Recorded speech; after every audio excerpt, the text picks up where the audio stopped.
We did the whole design and put it in manufacturing in 6 months. I mean, Grundig Majestic, the president, congratulated me and my group for doing it in 6 months. Our own management didn't realize it. Because all they were interested in, all they knew was semiconductors. So it started in 1975? How many people was the total group? Working for me as engineering, about 30 guys. I had all the software guys. I ended up I ended up in marketing at the end. It was a hot baby that nobody else wanted, so they jumped into my lap.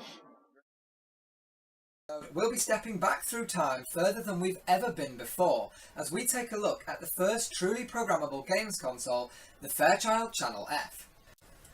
The Channel F solved this by using the first ever programmable ROM cartridges. That's the same basic technology that would go on to provide game programming for countless future systems, right up to the 5th generation, when Nintendo launched the N64. And that's why I believe the Channel F is the true first modern home games console.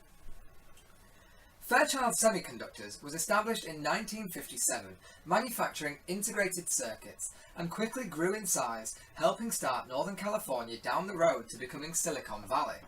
But by the 70s, the company's best days were a long way behind it, and they were looking for a new market. They created their TV game system based around their own 8-bit F8 CPU, making it also the first microprocessor-controlled system allowing man versus machine play, something which had never previously been seen in video games, which had until this point always required a second human player. The console was designed by Jerry Lawson, Nick Talesfore and Ron Smith, and was released in August 1976 as the Fairchild Video Entertainment System, or VES, with a retail price of $169.95. Let's take a look at the system itself and a few of the games. Where this system really gets going, for me at least, is the controllers, which, as you can see, are stored around the back here on these little hooks, which do come out, and it's very annoying that they come out. The controllers for this system are really advanced. I mean, you can see that you can hold them in one hand, but they can do so much. I know you can only see this one knob on top, but actually they're very, very clever how they use it. For example, you can, as you would expect, use it like a joystick. There you go, you've got full range of movement, and you can use that one-handed as well. You don't need to use two hands. You can also use it as a rotary style controller. You can see you've got a degree of rotation there. And again, that will work one-handed. But you can also pull the stick as a separate button and push the stick as a separate button. Now that is a wide range of control to be accessed through just one little stick. That is incredible. However, at the time, I can't help but feel maybe this was too complicated. Computer Space, the arcade game, for example, had failed because its buttons were seen as a bit complicated, whereas the Atari joystick, which we all know is very simple, was heralded as a triumph. So perhaps this was just a little bit too much for people of the time to get to grips with.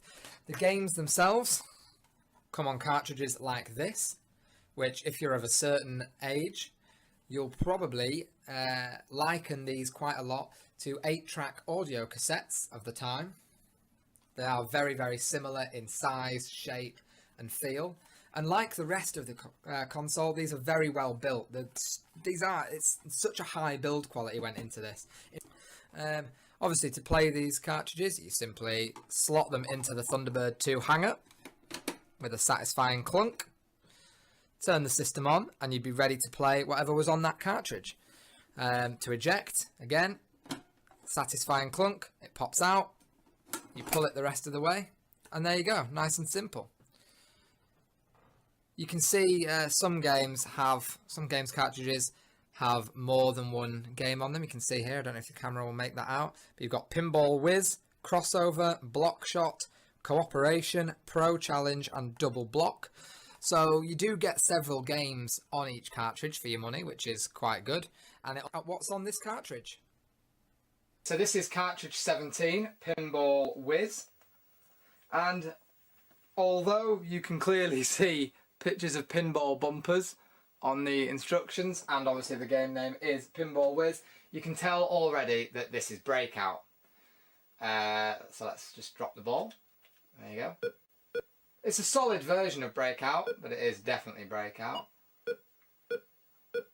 However, don't forget that this, this wouldn't have been a common game.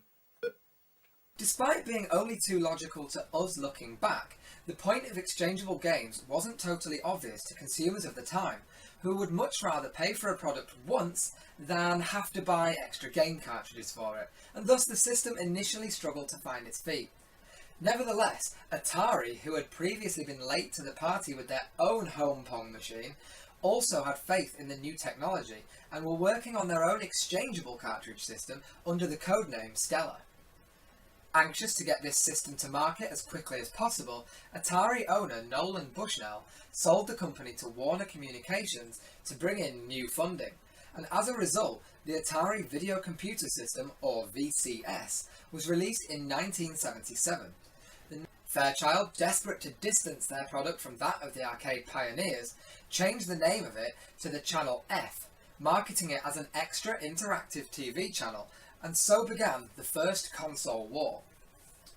Sadly, this was a war the Fairchild system was totally unprepared for, as the Atari quickly made it obsolete, with its 128 bytes of RAM to Channel F's 64 bytes, and 128 colours to Channel F's measly 8 colours, as well as significantly higher resolution and better sound, allowing for far greater diversity of games on the Atari, which quickly accelerated ahead of the Fairchild system, backed by the advertising and sales power of Warner.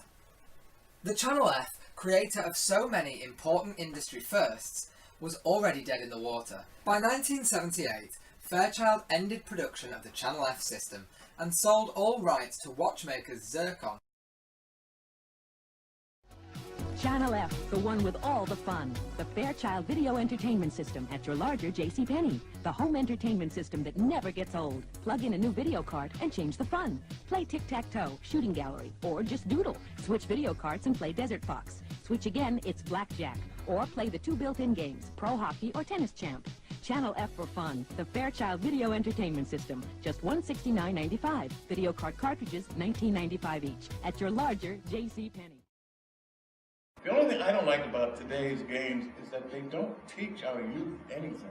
There should be some kind of goal and objective for them to learn something. I'd like to see them steer more to scientific endeavors, not to come out and say, okay, I shot down 50 miles Martians today. I'd like to see you do something that makes you think about the next generation of things.